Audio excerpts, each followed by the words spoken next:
साधन को चाटने में देर नहीं लगती माया को, एक बार में ही चट कर जाए पूरा साधन। ऐसे ऐसे अपराधों की वृत्तियां प्रेरित करती कि एक अपराध से पूरा साधन चट जाए। साधु अवज्ञा तुरत भवानी, कर कल्याण अखिल कयानी। परम चतुर नटनागर आश्रयदाता अंदर से युक्ति प्रदान करते हैं, बच, इस युक्ति से बच। उन्हीं की माया है तो वही चाल जानते हैं बचाने की, इसीलिए कहते हैं मामेव ये प्रपद्यन्ते, केवल मेरी शरण में हो जाओ। माया तो इतनी प्रचंड है कि भगवान को भी भगवान मानने के लिए तुम्हारे हृदय में स्थान नहीं रखेगी, स्थान ही नहीं रखेगी, इतनी मलिन वृत्ति कर देगी, तभी तो दुर्गति कराती है। अगर थोड़ा भी भगवान का आश्रय है तो भगवान उसे बचाते हैं, इस माया के तूफान से उसे बचा लेते हैं। हृदय में पुनः वृत्ति जांच कीजिए इस बात की कि अपने आराध्य देव की जगह कोई वस्तु, व्यक्ति, स्थान तो नहीं ले रहा है, क्योंकि इसी आश्रय से आपको भगवत प्राप्ति होगी। हम प्रार्थना करते हैं, इस बात को देख लीजिए। सब साधन एक तरफ, आश्रय एक तरफ। भगवान आश्रय को देखते हैं, वो हृदय से होता है। अगर बाहरी चूक हो रही तो मेरे प्रभु बड़े कृपा निधान हैं।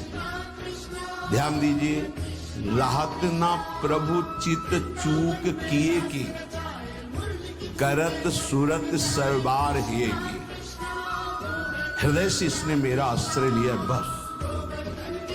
प्रभु का चित्त इस बात से पक्ष में आ जाता है उस उपासक के कि इसने मेरा आश्रय लिया। राहत न चित्त प्रभु चूक किए की, चूक हो गई, गलती हो गई, प्रभु बिल्कुल क्षमा कर देते हैं उसको, क्योंकि आश्रित है, मेरी दुरंत माया है, जानते हैं, क्षमा कर देते हैं। यदि साधन बल है तो हिसाब आपको देना पड़ेगा। आश्रित हो तो आश्रयदाता संभाल लेंगे। बड़ा सूक्ष्म विषय आश्रय का है, भागवत में इसका वर्णन है। भक्ति का तो ये मूल है, भगवत प्राप्ति का ये सिद्ध स्थान है आश्रय, हृदय में। अवगुण करे समुद्र सम, गणत ना अपनो जान, ना गणत। अगर बड़े अपराध भी बन जाए तो मेरी स्वामिनी जी गणना ही नहीं करती, मानती ही नहीं। क्यों? मेरी चूक है, ये तो मेरे आश्रित है।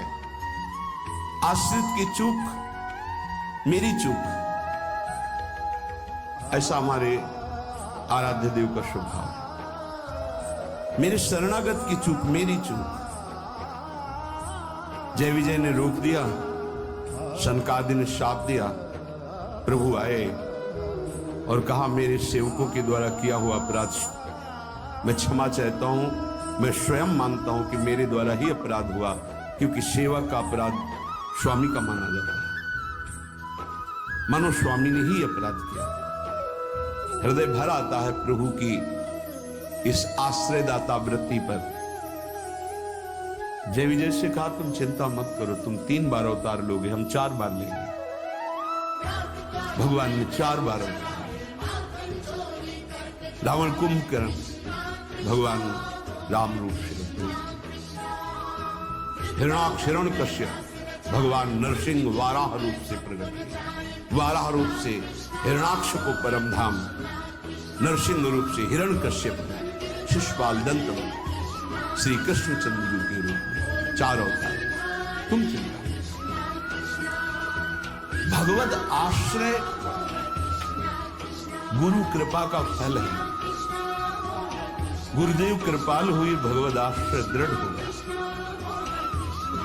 आश्रित मगन रहता है, अगला कदम कहां पड़ेगा उसको चिंता नहीं है, क्योंकि मेरे जीवन की डोर मेरे आश्रयदाता के हाथ में है।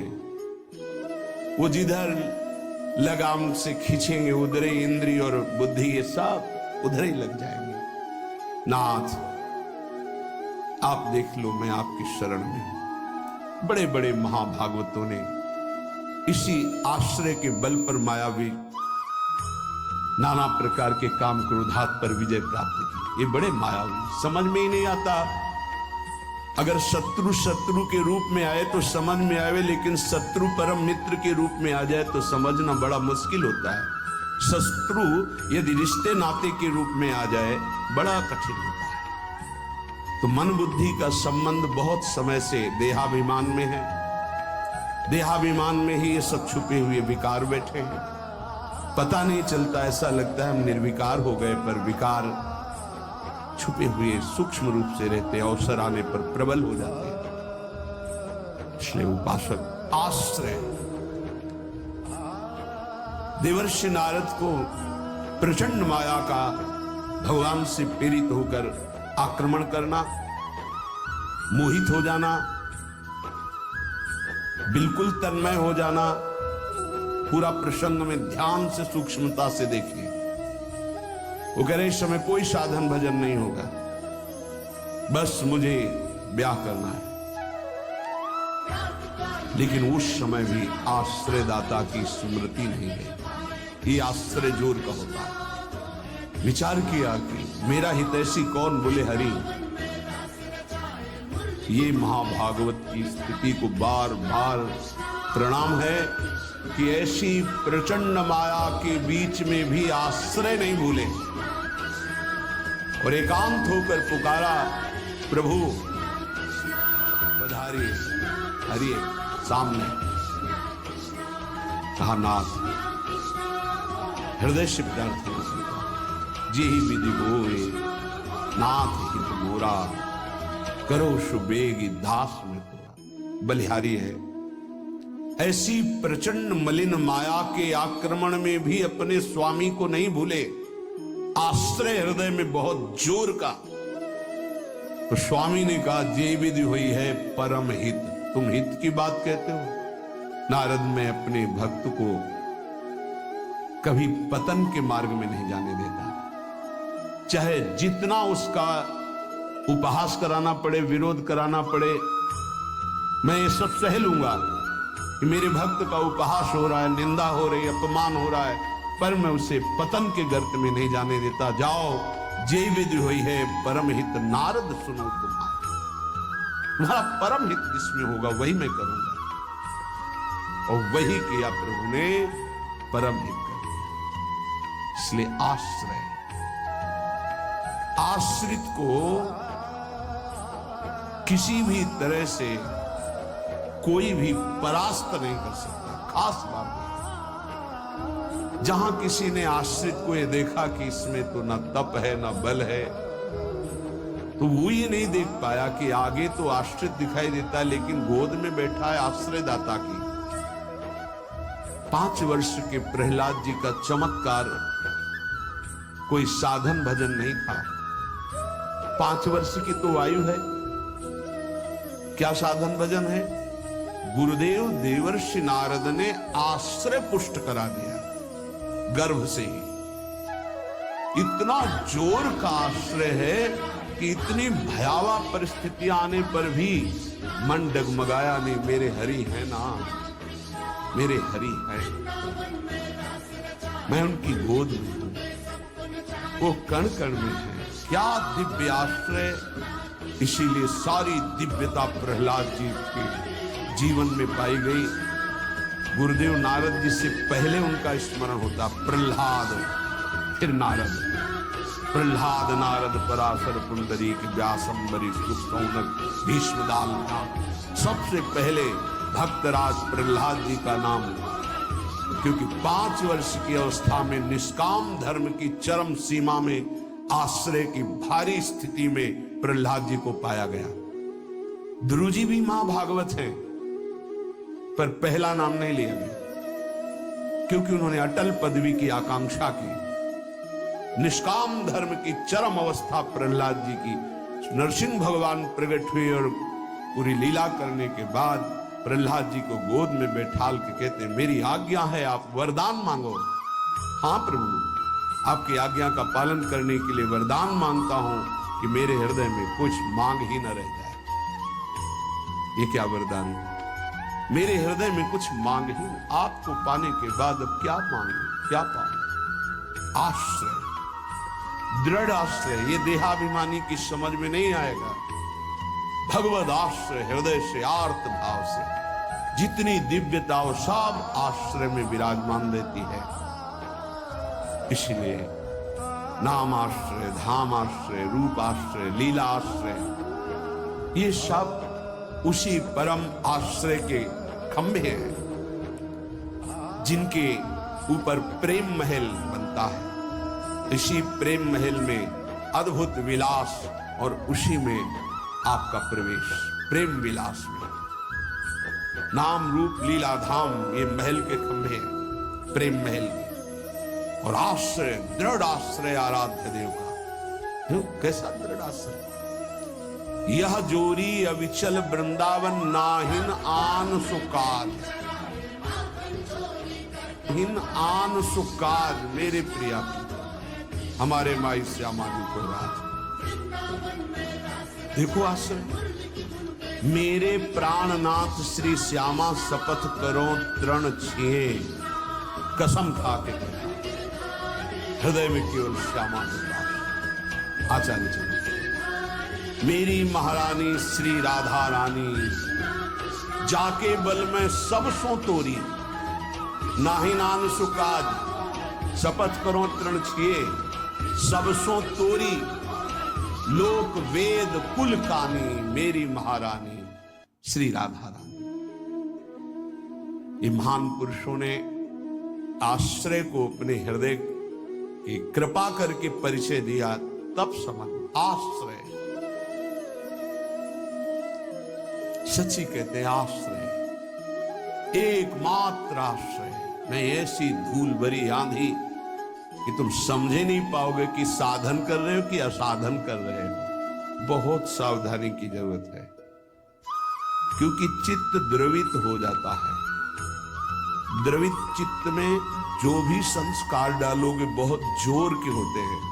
जैसे मोम को पिघला दिया जाए, फिर उसमें जो छाप लगाई जाए वो बहुत जोर की लग जाएगी। चढ़ के मैन तुरंग पर चलिबो पावक माही, प्रेम पंथ अति कठिन है, सबको निबहत नाही। जैसे मोम के घोड़े पर बैठकर आग से निकलना हो तो कैसा खतरनाक खेल है, ऐसे द्रवित हृदय से विषयों को पार करना है। कोई भी आकर्षण, कोई भी व्यक्ति, वस्तु, स्थान अपना अधिकार बना सकता है हृदय में, क्योंकि द्रवित हृदय, एक बार छाप लग गई तो द्रवित हृदय की छाप को मिटाना बहुत कठिन होता है। इसीलिए उपासक को जब वो असावधान होकर विषय में फंस जाता है तो बहुत ही आसक्त चित्त पाया जाता है, क्योंकि निर्मल द्रवित हृदय का सीधे हृदय से प्यार करता है, वस्तु से, व्यक्ति से, स्थान से नहीं। तो हिरन कोई प्यार की वस्तु जिस प्रेम के कारण अपनी रानियों का, पुत्रों का, राज्य का, समाज का त्याग कर दिया, उस प्रेम के आगे हिरन क्या चीज था। पर द्रवित हृदय छाप लगती, अगला जन्म हिरन का। द्रवित हृदय उपासक का होने लगता। मलिन हृदय की छाप तो मिटाई जा सकती है, ये सूक्ष्म विषय है।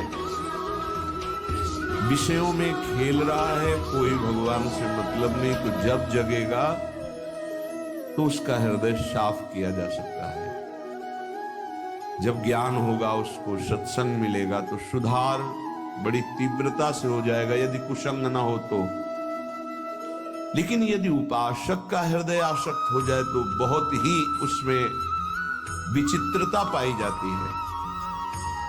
जैसे द्रवित हृदय किसी रूप में फंस जाए, शरीर में फंस जाए, वस्तु में फंस जाए, उसकी एक विलक्षणता होगी उपासक की। जैसे वो प्रभु की तरफ चला था वैसे ही विषयों में अनन्य होकर के चलने लगेगा।